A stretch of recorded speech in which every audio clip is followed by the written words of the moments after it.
त्रिभुवन थर्रा जाता है एक साधक की उपासना पे। बिल्कुल सच्ची बात हृदय में बैठा लो तो बादशाह बन जाओगे। बिल्कुल नहीं, सिंह का बाना रखकर भेड़िए की चाल मत चलो। ये मांगना, जांचना, चाह करना, छल कपट, चतुराई, क्रय विक्रय, बहुत बड़े धनी के दास हैं। हमारे पास कपड़ा नहीं, हमारे पास व्यवस्था नहीं, हमारे पास ये सब कुछ भी, कभी भी, कहीं भी कुछ भी हो सकता है। जो असंभव है उसको एक क्षण में संभव कर दे। ये छल कपट का जाल, ये कैसे अर्थ आवे, कैसी व्यवस्था, ये सब जब अनन्यता आ जाती तब अनुभव होने लगता है। अटल श्रद्धा विश्वास तब अनुभव होने लगता है।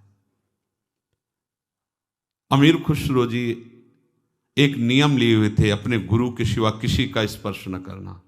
उनको कोई स्पर्श करके चला जाए बात, वो अपनी तरफ से किसी को स्पर्श नहीं करते, केवल गुरु चरणों का स्पर्श।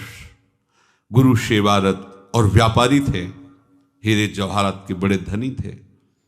एक गरीब ब्राह्मण उनके गुरुदेव के पास इस भावना से जाता कि हमारी बेटी का ब्याह है, बाबा सिद्ध हैं, कुछ धन दिलवा देंगे किसी से। बाबा बेटी का ब्याह है, कुछ धन की आकांक्षा है, परसों आना चलो।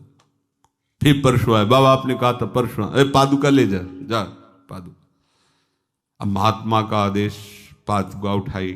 अब संत की पादुका तो सर पे रखी, पर सोच रहा था कि पादुका से क्या होगा, मुझे तो अर्थ चाहिए, भोजन खरीदना है, स्वागत के लिए व्यवस्था करनी है। बाबा ने पादुका दे के फुसला दिया, पर कुछ तो होगा, सिद्ध संत है, अगर पादुका दी कुछ तो होगा।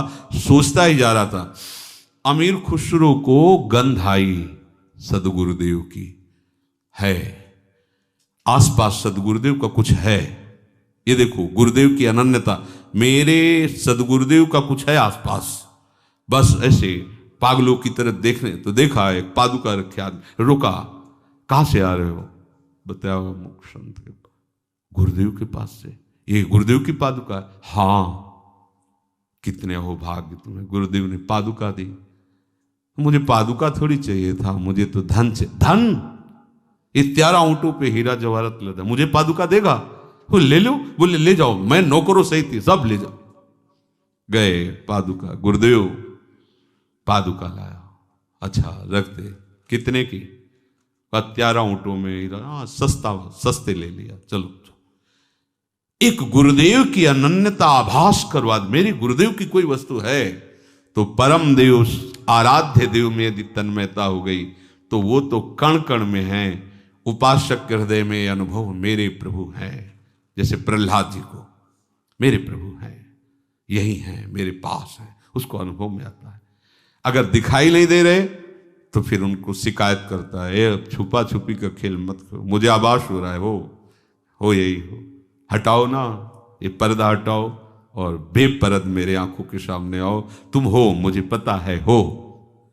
दूसरा, मेरे प्रभु सर्व सामर्थ्यशाली हैं, ये उसको हर क्षण रहता है।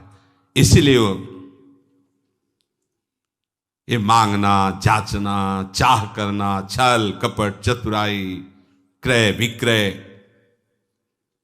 बहुत बड़े धनी के दास हैं। बहुत, आप जानते नहीं, वेद नहीं जानते तो आप क्या जानोगे। हमारे स्वामी की महिमा को सही पूछो तो स्वामी भी पूर्ण रूप से नहीं जानते हैं। हमारे स्वामी की महिमा अगाध और अनंत है, इसलिए स्वामी भी नहीं जानते हैं। इतनी अपार महिमा उनकी है। ऐसे स्वामी का आप दासत्व स्वीकार करके भजन कर रहे हैं, फिर आप में अगर विषय धन्य, भागवतिक धन्यता अलग चीज है, विषय धन्यता, हमारे पास कपड़ा नहीं, हमारे पास व्यवस्था नहीं, हमारे पास ये सब घटिया बातें उसके हृदय में रहती है, जिसने इस महान प्रभु का दासत्व स्वीकार नहीं किया, केवल नाटक कर रहा है। ऐसे सर्व समर्थ स्वामी का दासत्व, उसको पता है कि प्रभु हमारे सर्व सामर्थ्यशाली, कर तुम अकर तुम अन्यथा कर तुम, कुछ भी, कभी भी, कहीं भी, कुछ भी हो सकता है। जो असंभव है उसको एक क्षण में संभव कर दे। मेरा स्वामी ऐसा है। इससे क्या होगा?